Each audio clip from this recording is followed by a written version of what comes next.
What is an NSFW experience that you are very proud of?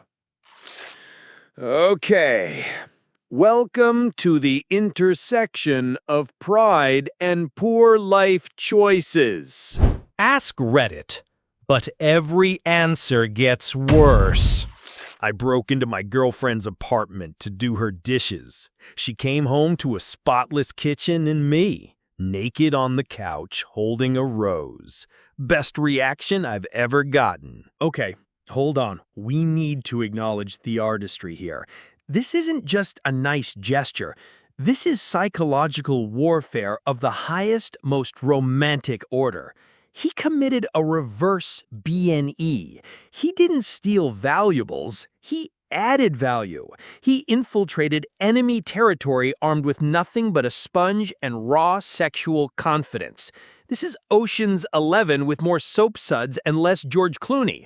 I salute you, you magnificent naked bastard. That is how you set a goddamn standard. Slept with a coworker. The next day in a team meeting, she slid a note across the table that just said, "You left your dignity at my place. Come get it after 5.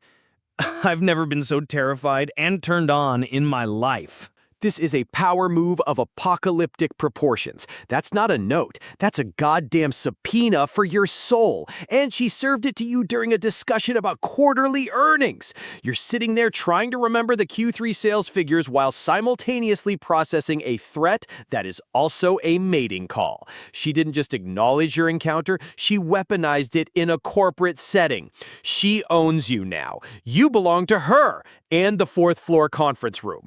I'm not sure if I'd call HR or a priest. Maybe both. This is incredible. My partner's into cosplay. For my birthday, they dressed as Shrek. Full green paint, prosthetics, the whole 9 yards. I am intensely proud to say I Shrek. I still find green paint in weird places. I have questions. Logistical questions. Practical questions. Theological questions. You're telling me you didn't just hook up with someone in a costume. You communed with a goddamn swamp god.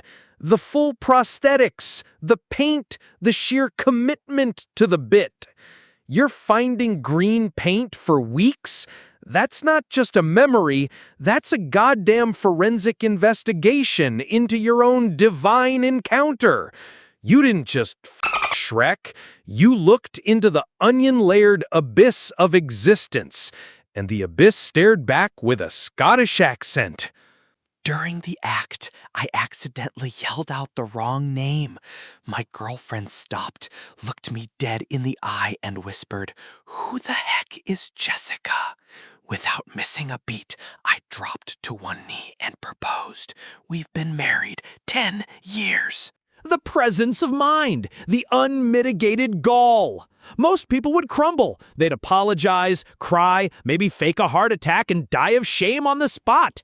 This man, this absolute legend, saw a relationship-ending catastrophe hurtling toward him at the speed of light, and he didn't just dodge it, he parried it and turned it into a fucking marriage. That's not just thinking on your feet, that's performing open-heart surgery on your own relationship while juggling flaming chainsaws. This man is not a human being, he is a god of improvisation, and we are not worthy to witness his genius.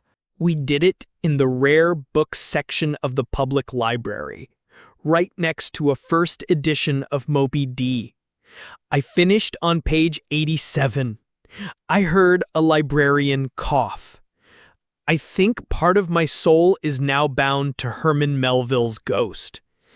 I have never felt more alive and more damned. No, this can't be real. This isn't just the act in a library. This is a desecration, a holy, literary sin, right next to a first edition of Moby Dick. The librarian's cough wasn't just a cough. That was the universe clearing its throat to tell you you've gone too damn far. You didn't just finish, you added a new chapter to the book with your own ink.